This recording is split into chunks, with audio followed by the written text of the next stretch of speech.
Hello everybody. So for this video, we are going to look at the post-war Second Red Scare, which if you're looking for a reason right now for why you don't have an universal healthcare system, this is why. So basically, to kind of contextualize things, when World War II ends, there is, of course, we've already talked about the causes of the Cold War and everything.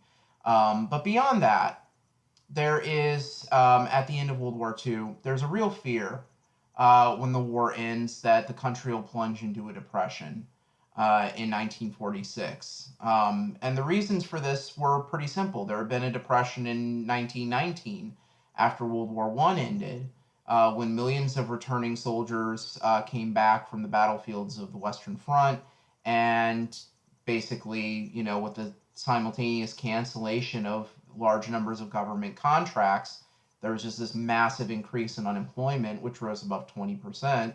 And so there had been this massive period of unrest.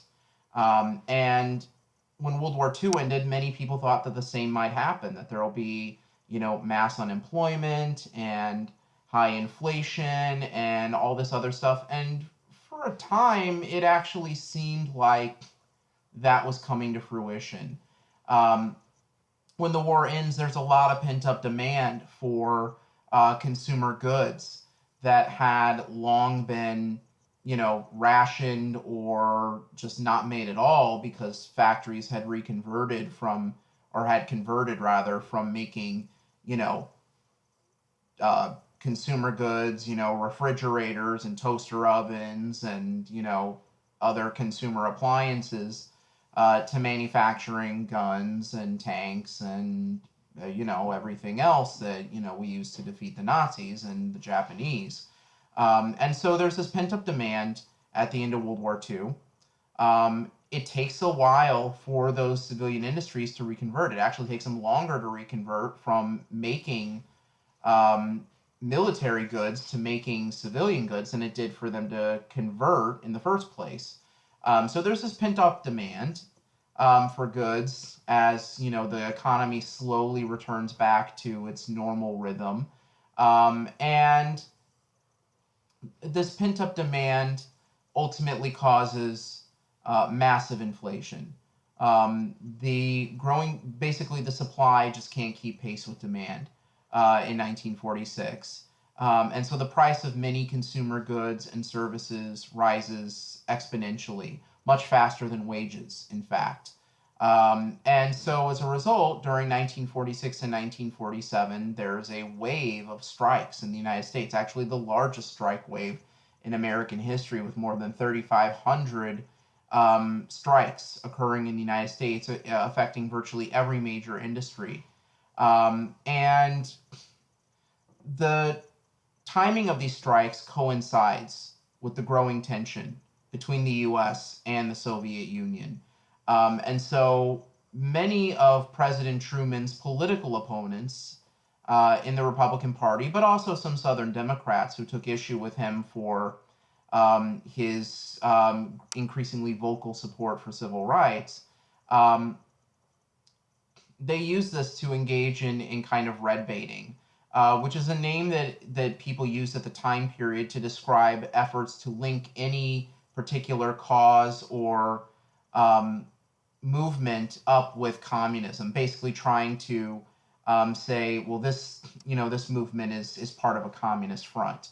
And so basically, many people put out this idea that all these strikes are because there's a communist conspiracy to destabilize the American labor market and everything else like that. That the unions are infested with communists and everything. And so, as a result, in 1946, the Republicans managed to win control of Congress for the first time since 1932.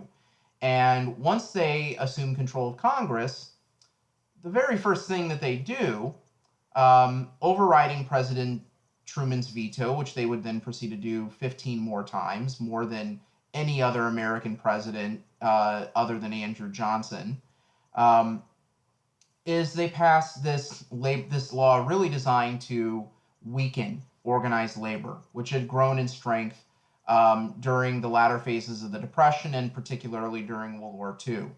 As I mentioned previously, by the end of World War II, fully 1/3 of the American workforce had been unionized. And so basically, what the very first thing that the Republican Congress does in 1947 is they pass this law known as the Taft-Hartley Act. And what the Taft-Hartley Act did is it did a couple of things. The first thing that it did is it actually banned certain types of strikes. It banned what are known as wildcat strikes, which are kind of spontaneous walkouts.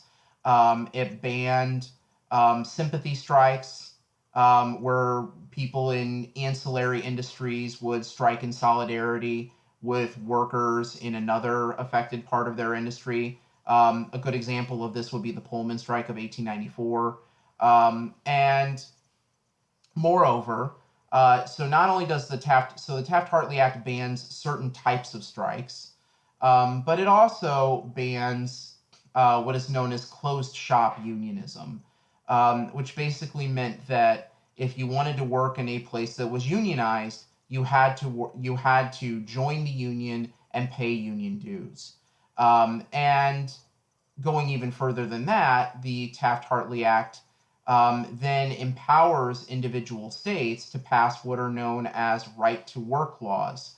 And what right to work laws do is they basically enable an individual state to pass a law that says, you don't have to join the union or pay dues, but you can still benefit from union collective bargaining.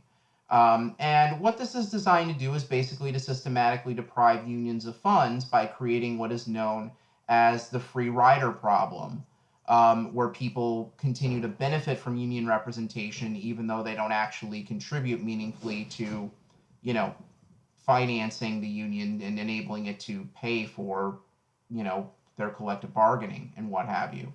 Um, and so that's something that many southern states in particular begin adopting at this time period.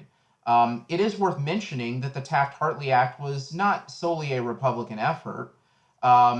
Many of the votes that were contributed to enabling Congress to override President Truman's veto in passing the Taft-Hartley Act came from Southern Democrats who were resentful of the labor movement because the labor movement had tried to organize people in the South across the barrier of race. And so, because of the fact that the labor movement was trying to organize not just white but also black workers, that was something that made them, for many Southern Democrats, persona non grata. So, again, this is, passed over Truman's veto.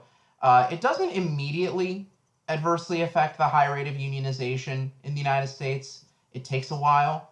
But starting from the late 50s onward, you do see the rate of unionization in the United States slowly beginning to drop. And it really begins to drop off precipitously after 1981 and the election of Ronald Reagan. And a big part of the reason is because after that point, a much larger number of states do begin passing these laws, which make it harder for workers to organize unions and which then results in a lower overall unionization rate. So this is something that doesn't take effect over time immediately, but it does eventually lead to an erosion of the middle class that is created in the post-war period. So anyway, the Taft-Hartley Act, there's a final provision of it that I haven't mentioned yet. In addition to banning certain types of strikes, ending closed shop unions in the United States, and creating the opportunity for states in the South and West to pass right-to-work legislation that would eventually lead to the relocation of industries out of the upper Midwest into the Southeast and Southwest, or as it came to be known, the Sun Belt. A final provision of the Taft-Hartley Act reflected the red-baiting nature of the law, the attempts to try to link the union movement with communism by explicitly banning members of the Communist Party from becoming members or leaders of unions, and requiring union leaders to sign affidavits attesting to the fact that they weren't members or had never been members of the Communist Party. So this isn't something that's included purely to try to paint the idea that the union movement is acting as a communist front, which it wasn't.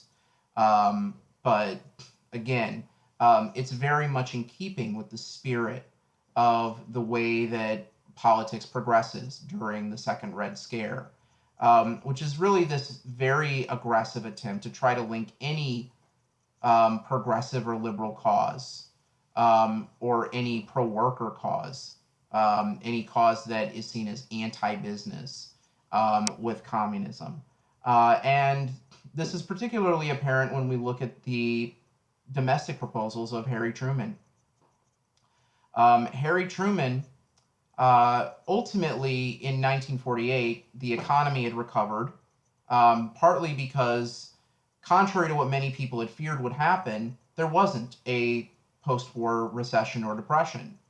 The inflationary pressures gradually ease off by late 1947, early 1948, as factories once again return to full consumer production and demand finally catches up, and supply finally catches up with demand.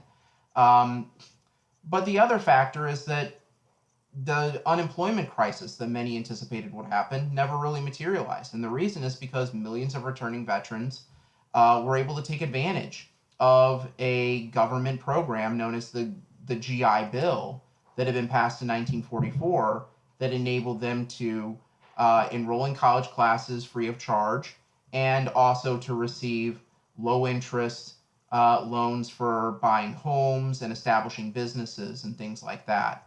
And so ultimately, because of the GI Bill, millions of people who otherwise would have probably been unemployed were enrolled in classes or starting their own businesses or buying homes or things like that. And so there wasn't the unemployment crisis that people had anticipated there being. Moreover, the Cold War and the, kind of restarting of American defense industries to meet the Cold War challenge ultimately produced millions of jobs. And so ultimately, starting in late 1947, early 1948, you see the American economy beginning to enter into one of the greatest periods of economic productivity in world history, a period of economic expansion that would ultimately see roughly 2 out of every 3 Americans by the late 1950s belonging to the middle class. The largest expansion of the middle class and middle class prosperity in world history. Um, and again, there's a number of factors behind that, including high rates of unionization, um, Cold War demands and jobs created by the defense industry and ancillary industries related to it, like, for example, constructing the interstate highways, as well as the GI Bill and the democratization of higher education. So there's just all kinds of factors that produce what John Kenneth Galbraith ultimately calls the affluent society in the United States, this massive expansion of the middle class. Um, by 1948, the economy is beginning to once again take off. And so that very quickly is an issue that Republicans can't use against Truman. Still, in 1948, Truman faced an uphill battle in his reelection campaign. Um, and it wasn't just that he faced a strong challenger in Republican Thomas Dewey, the Republican governor of New York. He also faced a number of internal rebellions within the Democratic fold. On the left, he was challenged by former Vice President and former Commerce Secretary Henry Wallace, who had been fired by Truman in 1946 for criticizing the Truman administration's containment policies and its generally aggressive approach towards dealing with the Soviet Union. Wallace ends up becoming the nominee for a newly created party that calls itself the Progressive Party.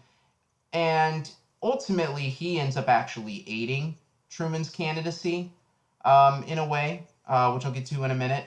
But at the time, he was seen as somebody who might potentially siphon away votes from Truman in the general election. Much more serious challenge to Truman comes from the defection of a significant portion of the southern wing of the Democratic Party in 1948.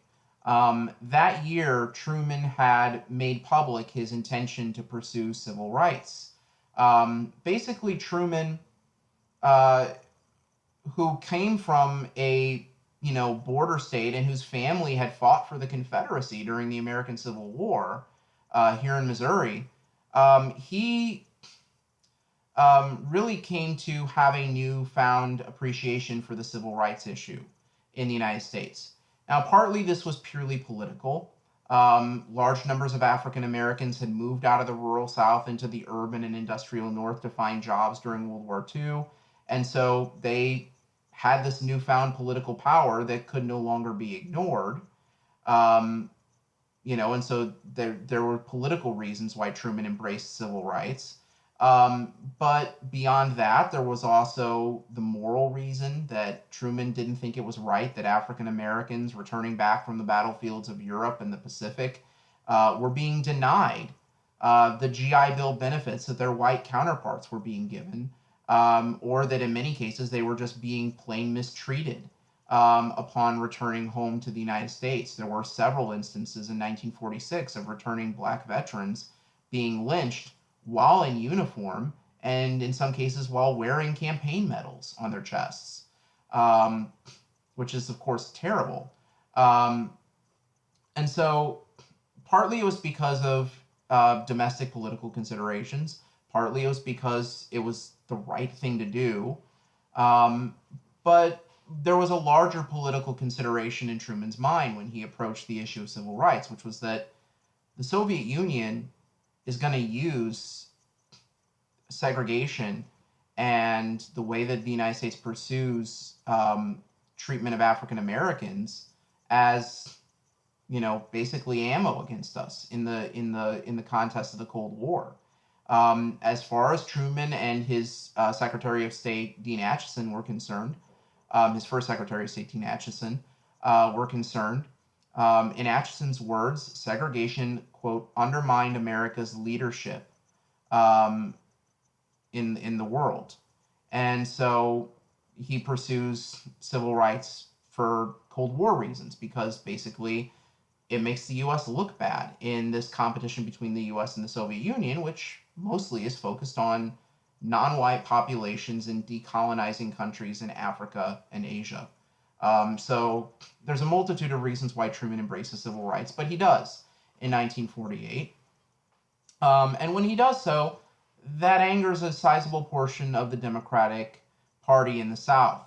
And so when Truman announces his support for civil rights, they walk out of the party and form their own new party that they call the States' Rights Democratic Party, which comes to be known as the Dixiecrats. And they nominate white supremacist South Carolina Governor J. Strom Thurmond as their candidate. So Truman faces an uphill battle in 1948 because he not only faces a strong Republican opponent, but moreover, he faces a difficult reelection campaign because of the divisions within his own party.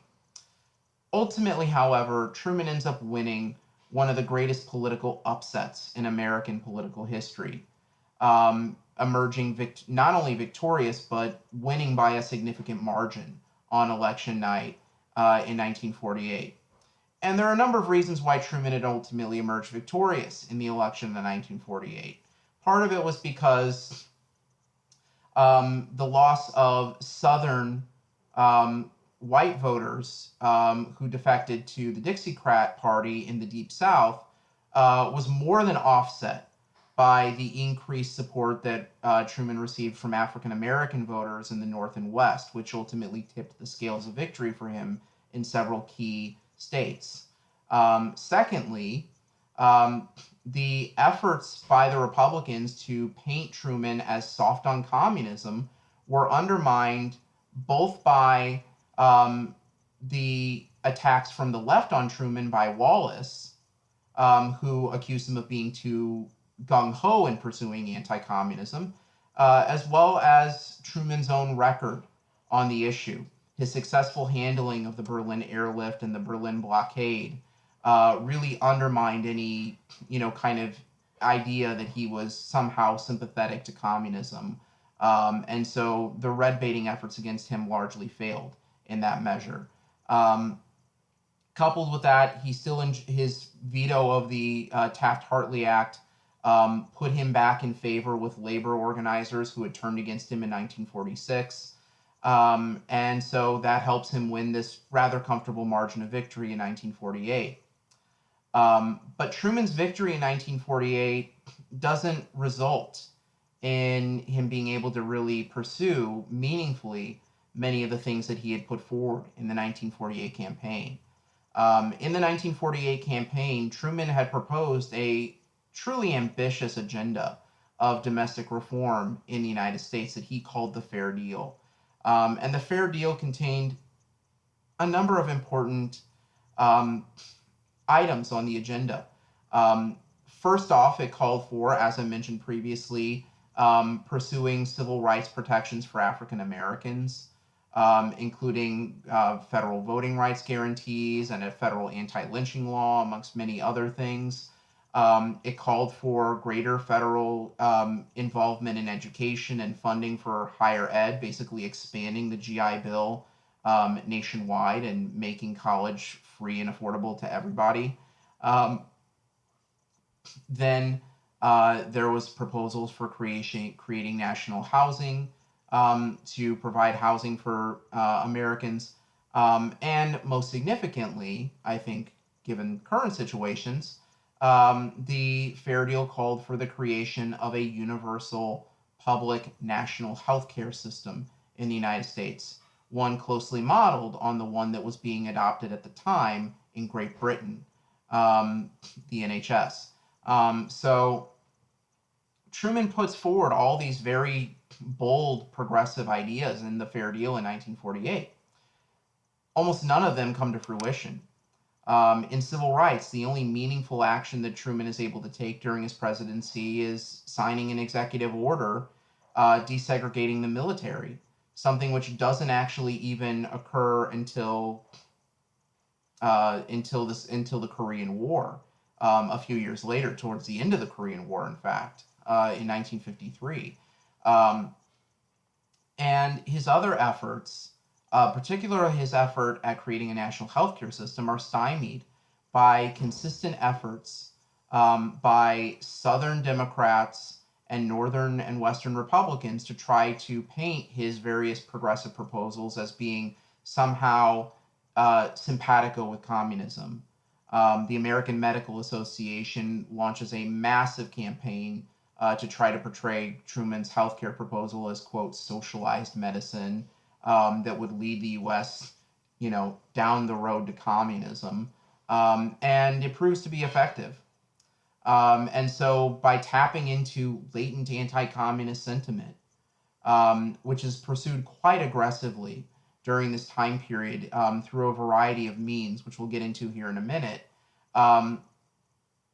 many of the domestic reforms that Truman proposes, many of which are adopted by countries that ally themselves with the U.S., like Britain and Canada, West Germany, France, and many others, including national health care, the United States will emerge during the 1950s and beyond as a distinct outlier compared to many Western European and industrialized countries because of the distinct lack of many of the social welfare programs that those countries had adopted, that because of the anti-communist hysteria in the U.S. during the late 40s and early 50s, the U.S. did not. So, definitely one of the more long-term and I would argue negative ramifications of the Cold War is this manner in which the United States emerges as a distinct outlier in these areas of, kind of promoting the general welfare of American citizens in a variety of different areas. So the effort to quash liberal and progressive causes in the 1950s, late 1940s and the 1950s, um, takes the form of this very aggressive kind of anti-communist hysteria that we today refer to as the Second Red Scare. And the Second Red Scare, it's one of those things where there's an element of reality to it, but it gets greatly exaggerated, largely for nakedly partisan and political ends, and ends up in the process quashing democratic dissent, significantly eroding due process, and really kind of chilling any kind of dissenting voices in the United States. Um, and basically, there's a couple of ways that this occurs. Um, One of the principal investigatory groups that was responsible for the Second Red Scare was a House committee in the House of Representatives known as the House Un-American Activities Committee. And the House Un-American Activities Committee had been formed in 1938 primarily for the purpose of trying to root out fascist supporters in the United States, basically American Nazis in the US. But after the war ended and the Cold War between the United States began intensifying, HUAC very quickly became a place for ambitious, if ethically challenged members of Congress, like future President Richard Milhous Nixon, to prove their anti communist bona fides by engaging in a number of different investigations. Now, some of the investigations that HUAC and others are involved in the 1940s and the 1950s actually have merit, like the investigations into various spy rings that are uncovered in the late 1950s, most notably the spy ring involving Julius and Ethel Rosenberg, who were recruited by the Soviet Union in the during World War II to leak information about the Manhattan Project to the Soviet Union, something for which they were both eventually convicted of espionage and executed for.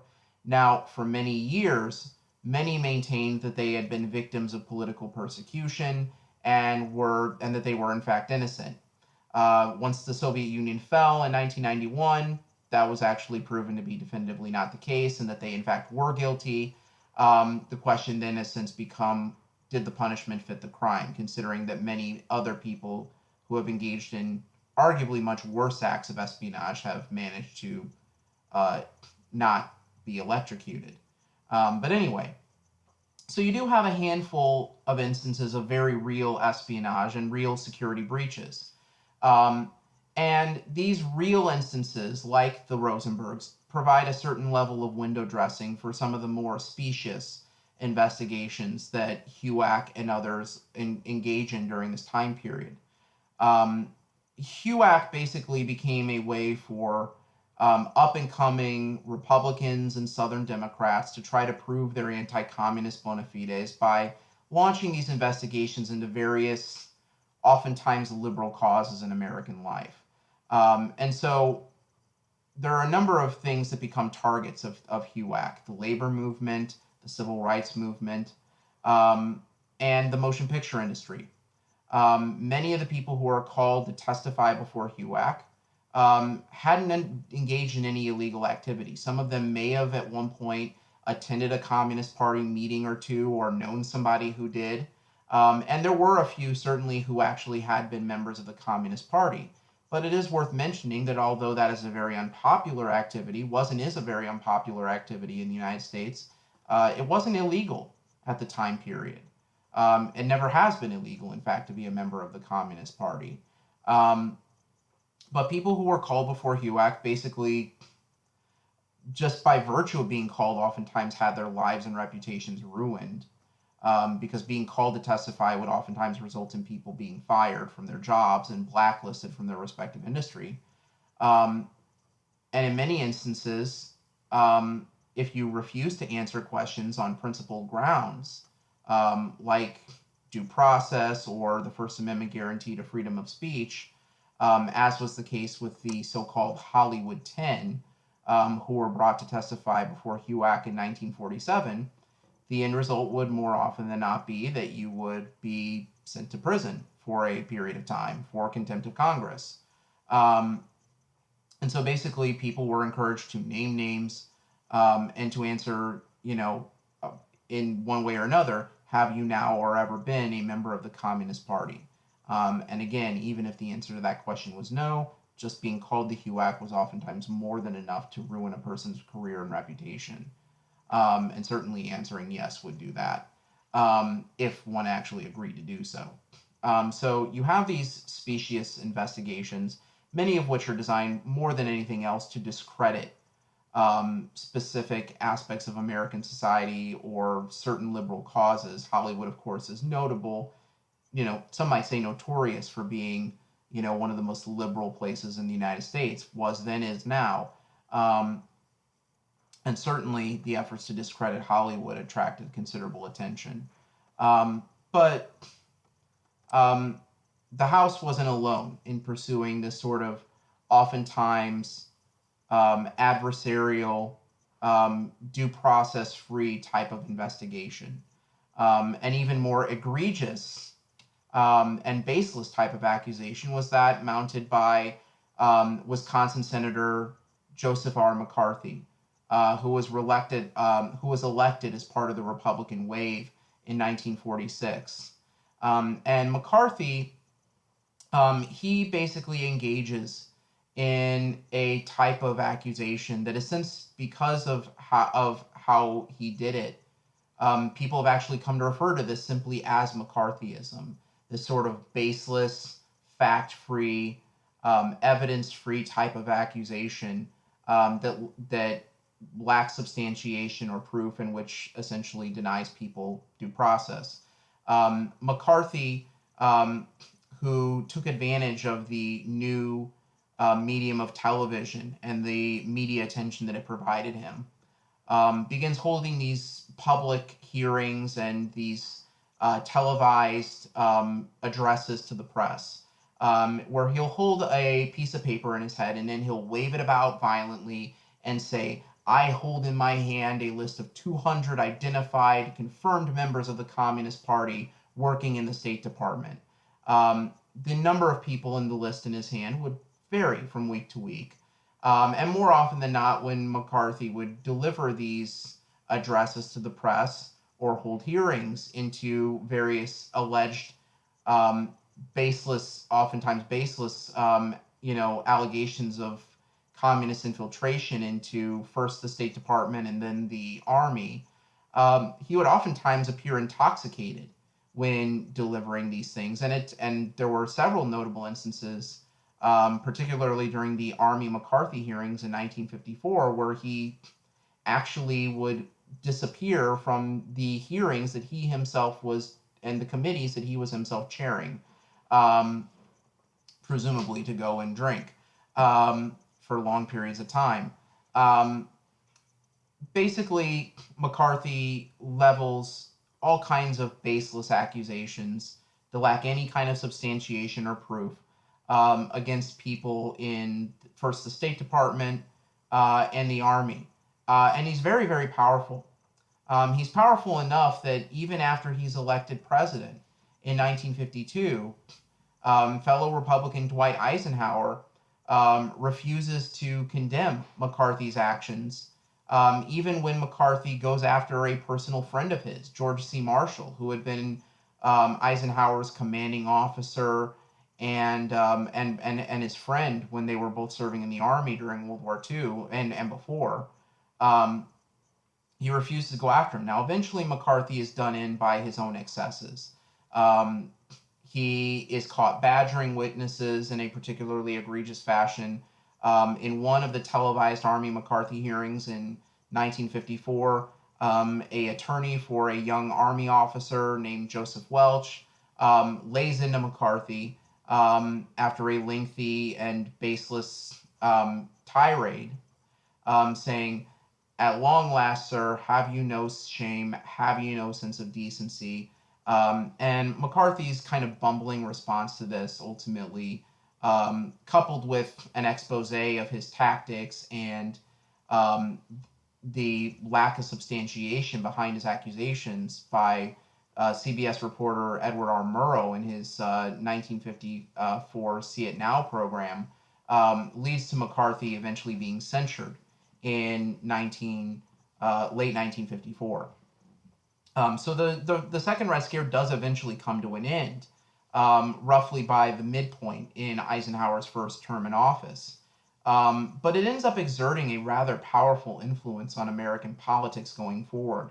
Not only had the second Red Scare basically derailed the reform initiatives of Truman's Fair Deal in a manner that would ultimately set the United States significantly apart from many European and industrialized nations, nations in Europe and Japan.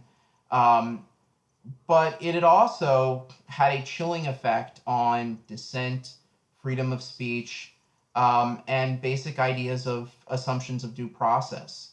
Um, Not only were thousands of people's lives and careers ruined by being called to testify by HUAC and similar investigatory committees, but many thousands more had their careers and reputations ruined because of loyalty review boards that were formed at every level of government and in many businesses and corporations, where people oftentimes had to fend off anonymous accusations of communists, involvement, where they couldn't face their accusers, where they couldn't examine the evidence arrayed against them. This was particularly true with the loyalty review program that was inaugurated by the Truman administration in 1947. Um, and so many thousands of people had their lives, their professional lives, their livelihoods destroyed through oftentimes unsubstantiated, baseless accusations, and through the denial of due process that came about as a result of those accusations. And so it's a really dark mark on American history and really marks kind of a low ebb in the history of American civil liberties in this sense. Um, and even after it kind of begins to, the kind of passions of the this sort of hysteria kind of begins to die down in 1954, it leaves a deep impression in American society. The culture of the 1950s is a culture of conformity, a culture of, you know, of not rocking the boat, of not, challenging authority or the status quo, a culture that promotes religious and cultural homogeneity, um, and in many ways a very kind of old-fashioned notion of the family. And you see this referenced in popular culture in the 1950s. Um, Early television shows, you oftentimes see the image of, the ideal of the family is this, suburban family where the husband works in some sort of white collar job, goes off to work, the wife's at home. For some reason, she's always impeccably dressed, wearing heels and and pearls at all times. And there's the three or four perfectly obedient children. The kind of culture of conformity of the 1950s, I think, is best represented by the name of one of the popular TV shows of the time period, Father Knows Best, and really kind of captures this sort of re-embrace of 19th century cult of domesticity and this sort of idea of the nuclear family, um, and basically of male patriarchy.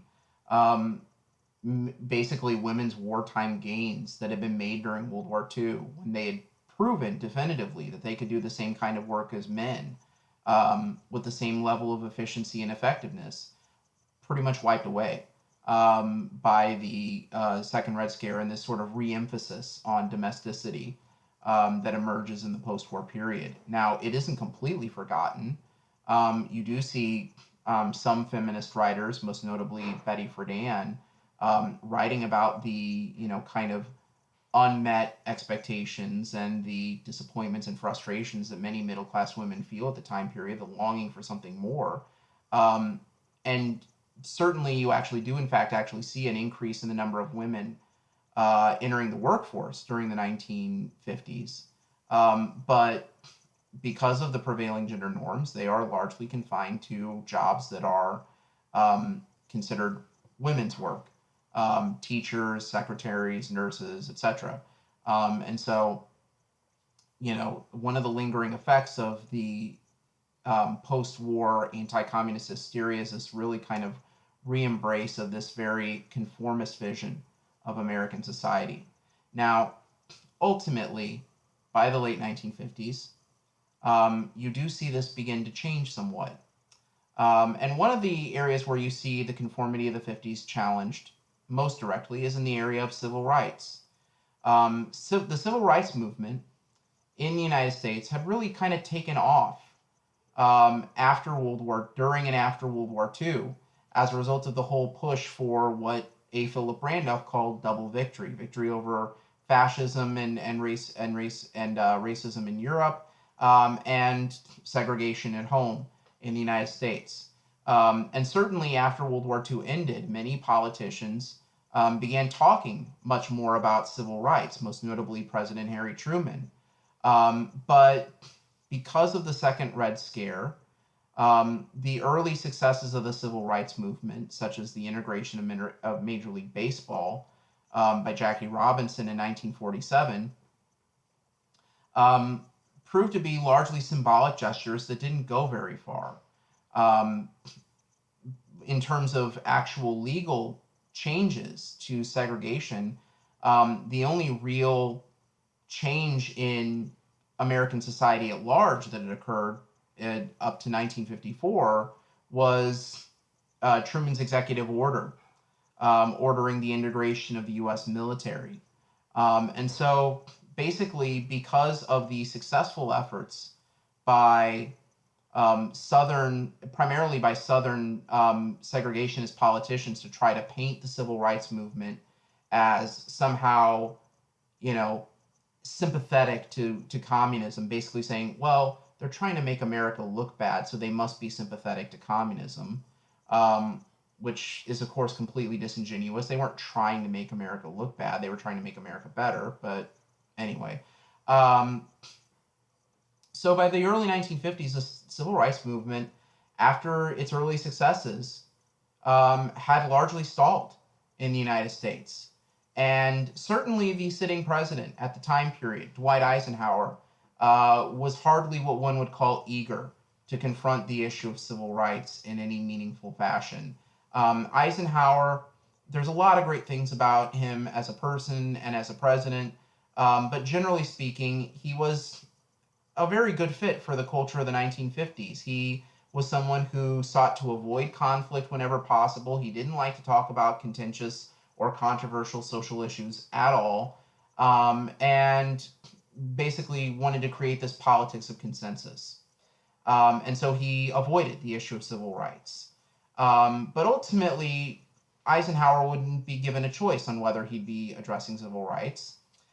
And the reason would, ironically enough, be because of one of the people he appointed to the Supreme Court, Judge Earl Warren, who Eisenhower placed on the Supreme Court bench in late 1953 as the new Chief Justice.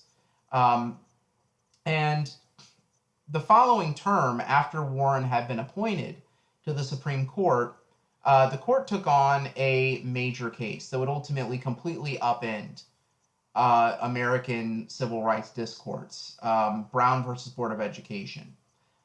Basically, what this case involved was it's actually 5 cases that were joined together, argued by the NAACP's Legal Defense Fund, which was headed by lawyer Thurgood Marshall.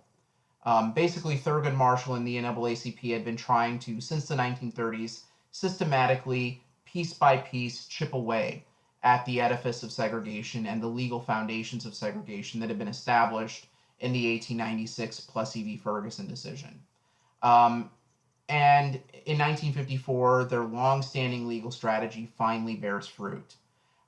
Basically, the case involved principally a World War II veteran named Oliver Brown, whose daughter lived in Topeka, Kansas, not Alabama like you'd think or something like that, Um, and she was basically forced to walk more than a mile to school, to the nearest colored school, even though she lived less than a block away from a much superior but all white school.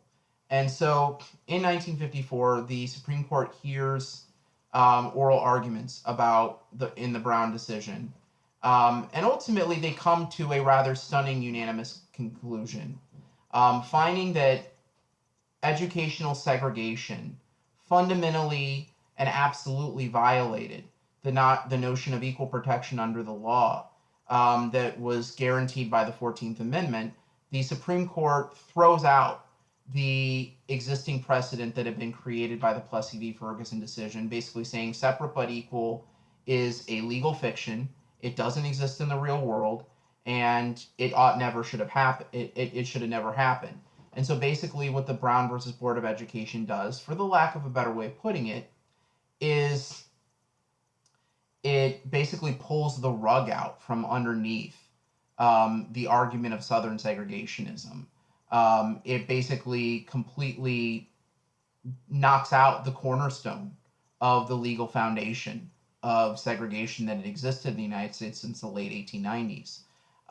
And it results really fundamentally in the galvanization of the civil rights movement in the United States. Now, it isn't immediate because President Eisenhower, as I mentioned previously, is not one to address controversial issues and proves reluctant to endorse the Brown decision.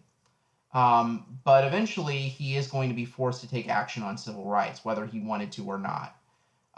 The first real test comes about a year and a half after the Brown decision is handed down, when a 42-year-old secretary named Rosa Parks refuses to give up her seat on a Montgomery City bus in Montgomery, Alabama. Basically, Parks' arrest, her act of civil disobedience, sparks the first mass protest movement of the civil rights era, the Montgomery bus boycott. And so what essentially happens is that after Parks is arrested, which by all accounts she likely planned to happen, the leaders of Montgomery's black community organize a citywide boycott of the Montgomery bus system, which derived about 75% of its revenue from African American commuters. And they organize carpools, people walk to work rather than taking the bus, and this goes on for nearly a year. During the process of the Montgomery bus boycott, the Montgomery's black leaders appoint a spokesperson to the Montgomery Improvement Association, a 26-year-old pastor from Atlanta named Martin Luther King Jr., who very quickly develops a national public figure, becomes a nationally recognized public figure as a result of this. Ultimately, after nearly a year of boycott and protests, the Supreme Court intervenes, expanding the scope of the Brown decision, and declaring Alabama's laws regarding segregation of travel unconstitutional, once again citing the 14th Amendment. Now, in the area of and so this proves to be the first big victory for the civil rights movement that comes as a direct result of mass protest. Ultimately, after the Montgomery bus boycott, Martin Luther King moves back to his hometown of Atlanta, and there he is appointed to head a new civil rights organization known as the Southern Christian Leadership Conference that would ultimately become one of the principal organs of organizing mass protest in the southern United States during the 1960s. So really this kind of kickstarts in many ways the modern mass protest movement of the civil rights era. But even after the successes of the Montgomery bus boycott, President Eisenhower still refused to endorse the Brown decision, partly because he was fearful of antagonizing white Southern voters who had switched from their normal Democratic allegiance in 1952 to help elect him to the presidency. and partly because he felt like it distracted from American leadership in the Cold War. Um, this silence on Eisenhower's part actually emboldened Southern political leaders, leading to the formation of, in numerous Southern municipalities, what were known as white citizens' councils, which sought to stop the Brown ruling from being implemented and to halt integration, sometimes through the use of threats and terrorism. And in 1956, more than 100 Southern legislators in Congress, more than 100 Southern congressmen signed what was known as the Southern Manifesto, in which they pledged total resistance to integration in the United States. So Eisenhower's silence had ultimately emboldened many in the South, and this emboldening of the Southern segregationists ultimately comes to a head the following year in 1957. In 1957, the school board in the city of Little Rock, Arkansas, seeking to make a token gesture of integration, allows for the enrollment of 9 African American students. There were thousands that were eligible. They allow 9 African American students to enroll in Little Rock's Central High School. Apparently, for the governor of Arkansas, that 9 was 9 too many. And so, as a result of the efforts to enroll the 9 African American students at Little Rock Central High School, the governor of Arkansas calls out the Arkansas National Guard to literally block the entrance of these students to high school. This, of course, is a massive constitutional crisis for Eisenhower, because now you have a sitting governor openly defying a Supreme Court edict, a Supreme Court ruling, and by trying to block these students from enrolling in school that they're legally allowed to enroll in. And so ultimately, Eisenhower is forced to put pressure on Faubus, who eventually backs down and eventually withdraws the National Guard troopers. But even after Faubus eventually withdraws the National Guard troopers, the 9 students that are enrolled then still face angry mobs, threats of violence, all of which is captured on television cameras and broadcast around the world, including to places that the U.S. is trying to curry favor against the Soviet Union. And so, fearing that America's international reputation is being damaged by this, Eisenhower finally takes decisive action. He goes to he orders troops from nearby Fort Campbell, Kentucky, members of the elite 101st Airborne Division, to go to neighboring Arkansas, and to basically serve as escorts for the 9 African American students enrolled in Little Rock Central High School.